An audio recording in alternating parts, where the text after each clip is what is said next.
Saya jamin Presiden Jokowi tidak ada urusan dengan Thomas Lembong, tidak ada urusan dengan Hasto. Mungkin mereka ada urusan dengan Pak Jokowi, ya. Tapi kalau Pak Jokowi tidak ada urusan dengan mereka-mereka itu. Oke. Gitu. Tidak ada urusan, Bang Rismon. Nggak ada urusan sama Jokowi. Coba lihat kasus Ferdy Sambo.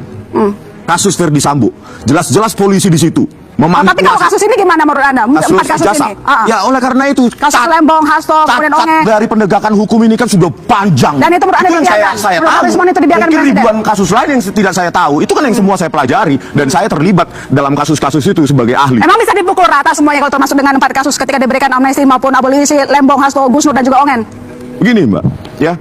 Laboratorium forensik, saya tidak tahu kalau di kejaksaan punya juga. Tetapi kalau forensiknya, ya, data pada saat dikumpulkan, dianalisa sudah dimanipulasi dan itu dipakai oleh jaksa, kemudian dipakai juga oleh hakim untuk mempertimbangkan, maka hancurlah, runtuhlah penegakan hukum kita. Gitu, makanya saya usulkan kepada anggota dewan bentuk laboratorium forensik atau badan forensik secara independen di luar struktur kepolisian maupun kejaksaan agung maupun kehakiman, sehingga tidak bisa diatur-atur.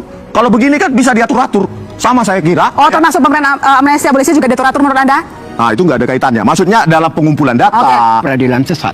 Peradilan sesat. Jadi sebenarnya kalaupun diberikan abolisi itu bukan hadiah. Kenapa menurut Anda? Itu hanya mengkoreksi dari proses hukum sebelumnya. Jadi yang sebelumnya memang salah. Begini ya, berbicara itu harus ada fakta ya. Dan fakta-fakta itu sangat jelas di permukaan, tetapi bukan berupa bukti hitam putih. Kalau berupa bukti hitam putih itu sangat sulit. Apa yang berada di panggung belakang, tapi indikasi-indikasinya sangat jelas. Dan menurut saya, kasus Tom Lembong hanya menambah daftar kejahatan Jokowi terhadap Anies Baswedan.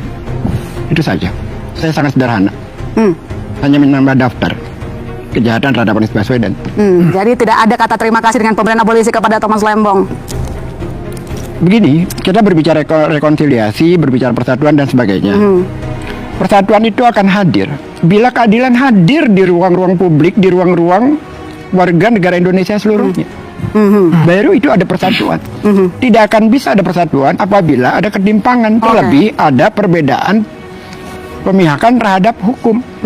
Contohnya misalkan Freddy tadi bertanya, bukan bertanya, menerangkan bahwa semua sudah ada lembaga-lembaganya, begitu Pak Freddy? Benar. Jadi semata-mata semua adalah persoalan lembaga. Saya mau tanya dong, tolong dicatat, Jumhur masuk penjara, ingat? Saganda masuk penjara, ingat? Lee Sungkarisma masuk penjara, ingat? Lalu Ustadz yang dari Medan itu masuk penjara dan mati di penjara, ingat?